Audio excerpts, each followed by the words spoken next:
Hello and welcome to Telling Your Story with Terrell and Nick. We're so glad you tuned in to watch. I'm Nick. And I'm Terrell. And we are your co-hosts.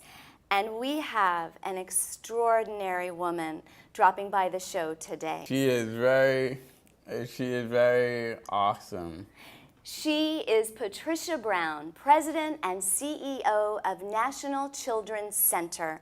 Welcome to the show, Patricia. Thank you. What a great introduction. I love it. Thank you. So, Patricia, we are so interested in so many things about NCC, and I'd love to hear, Terrell shared with me a few years back, he connected with you and was a speaker at your Yes. Career Academy graduation. Can you talk a little bit about that? And Terrell, I want you to share, because I was just mesmerized when he told me the story and the way that you did it. And so can you talk a little bit about that, how you guys met? So the right. Career Academy was a program that we had in our prior headquarters building, and we had an entire wing with 2 suites that looked just like Marriott hotel suites. As a matter of fact, Marriott built the suites out for us. So we had a king suite, we had a queen suite, and we trained individuals with disabilities between 18 years of age and 25, culinary skills, maintenance skills, front desk skills, housekeeping, and we did it based on hotel standards, industry standards. We had internships for those individuals to actually work in hotels. In our office now, we have a picture of a young lady that was working at the Willard Hotel, and we framed the first dollar bill that she earned working as a front desk person. And probably the most exciting piece about the Career Academy, aside from having Terrell speak at our graduation, was we were invited to the Statler Hotel, which is at Cornell University, very prestigious hospitality program. And so our students got on our little NCC van and drove to Ithaca, New York. And it was in November. We were worried to death that the weather might be horrible. But they spent a weekend with the students at Statler, and they had competitions. And our students came back with the trophy. Wow. So Wow, that is super so excited. impressive. Yeah, so one of the things that they competed on in the hotel, when you make the bed, when you clean the room, there are specific things that are supposed to be in place. And so they would come in and you had to look at the room and say, oh, that's out of place, that shouldn't be there, this corner should be this way. And you had so many seconds to do it in. And our students were drilled from DC all the way to Ithaca. So they had plenty of time to study, but they came back with the trophy. Wow, So I was really congratulations. excited. Wow, And congratulations. then I met Terrell. Actually, I met his brother Joel, who No, told me you about didn't Terrell. meet me first. You met my brother. Yeah, Get it yeah. right. And so Joel told me about Terrell, and I said, oh, we're having our Career Academy graduation. Do you think that he would speak? Because he told us all about, winning the bronze medal in the sailing regatta. And it's like, oh, how cool is that? So Terrell actually was the keynote speaker for the graduation. Yeah. And I shamelessly, I should say, stole part of his speech in my remarks because they were great. I just threw away what I had and used what Terrell said. Join the club, Patricia. Join the club. And he was just such an inspiration. And then he stood up with us to give the certificates to each student.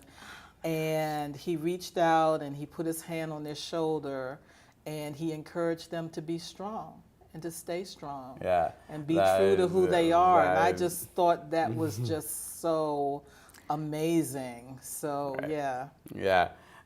And also, I said that because I went down to do well at work in the work life instead of life itself. So He encouraged them to work hard. Yeah, he's just an amazing guy. That's awesome, Yeah. Terrell.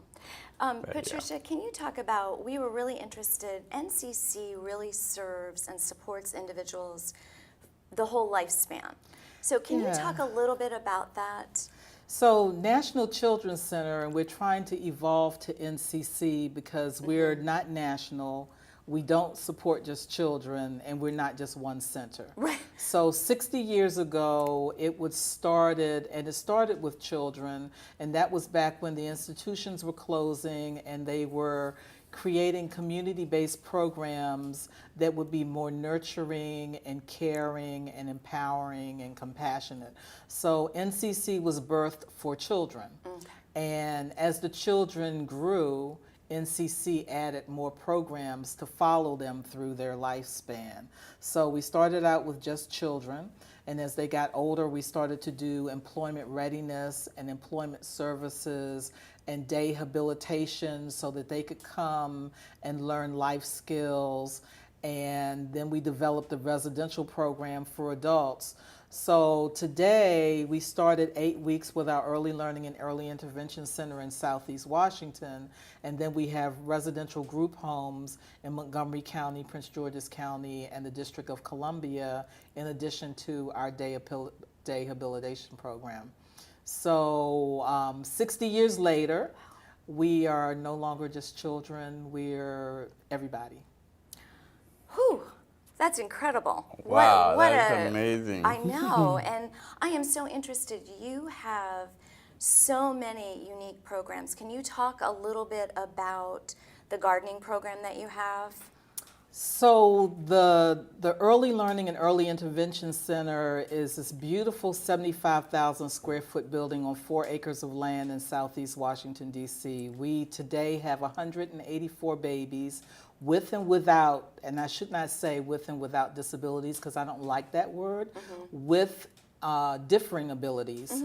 And it's an inclusion program, so everyone is in the classroom together. We have clinical therapists on staff that actually come into the classroom in circle time and work with the babies. So the vision is when these children grow up and go to the big school, everybody's the same. I played with you, I know you, there's no difference. Right. And so 20 years from now, the next generation, we won't have issues of inclusion and integration because they've grown up that way.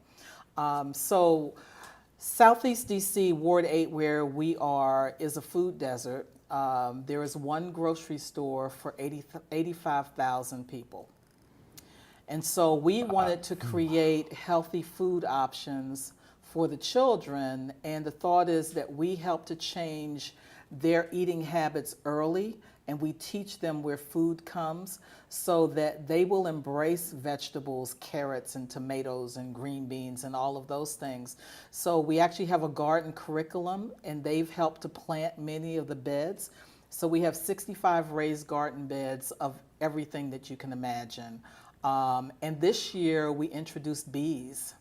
So the plan is to actually produce locally grown honey, which is good for your immune system. Right. It's good if you have allergies. So our challenge with the bees is we can't keep the queen bee alive. Oh, Oh no. So there's a What can very we do? interesting dynamic. So you have the queen bee and the worker bees, and the worker bees have to embrace the queen bee.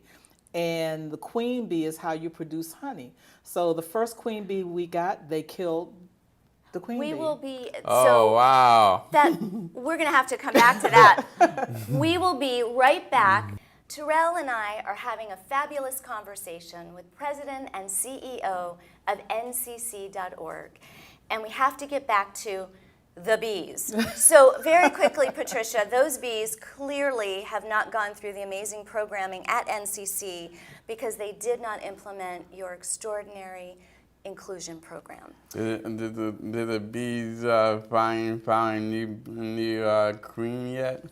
So we got a new queen 2 weeks ago, and sadly on Friday she too was killed. So we're going to no. get an entire new box of bees. All right. They're all familiar colonies, so that we'll have honey in the fall. And so the other neat thing that we want to do with the farm is the adults in our program, we want to bring them in and introduce them to farming, because there's something very therapeutic about working in the soil. So we do farm stands each week, and so we're going to engage them to help work the farm stands, and if they want to harvest the vegetables, if they want to help plant new vegetables, and certainly we want them to eat the vegetables instead of going to Wegmans and Giant and those places. So really, really excited about where that's going to lead.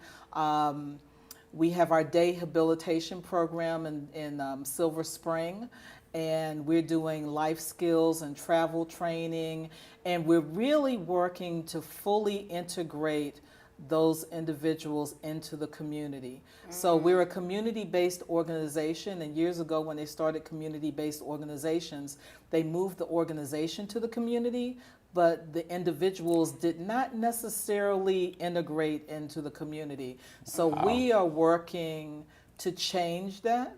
And so we are looking for Zumba classes, not Zumba classes for people with disabilities, but Zumba classes, and there are art programs that people participate in. Art Stream, which is a drama and arts program that our people absolutely love.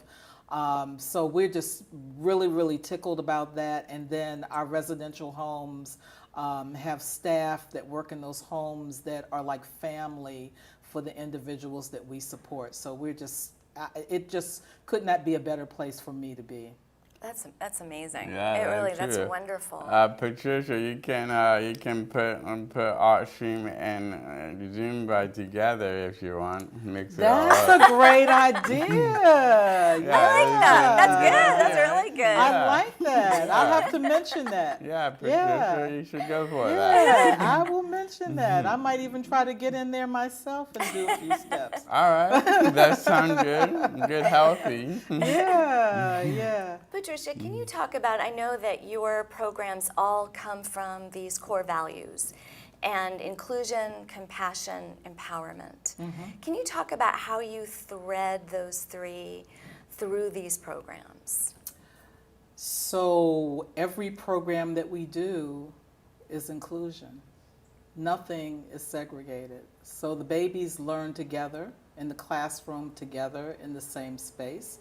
The nonverbal babies learn to sign, so the verbal babies learn how to sign. In the adult programs, the same thing. We do things together. We enjoy things together. It's all about being a part of the community. And so today we continuously look for places and opportunities in the community that the people that we support can go to each day and enjoy, as opposed to coming to a building and spending the day. It's being actively engaged in the community and having fun, you know? Yeah. Going shopping, going We on love fun. vacation. Yeah, we do. We love Yeah, fun. yeah. I was Love with is all right. one of the ladies that we worked with yesterday. Was her 60th birthday.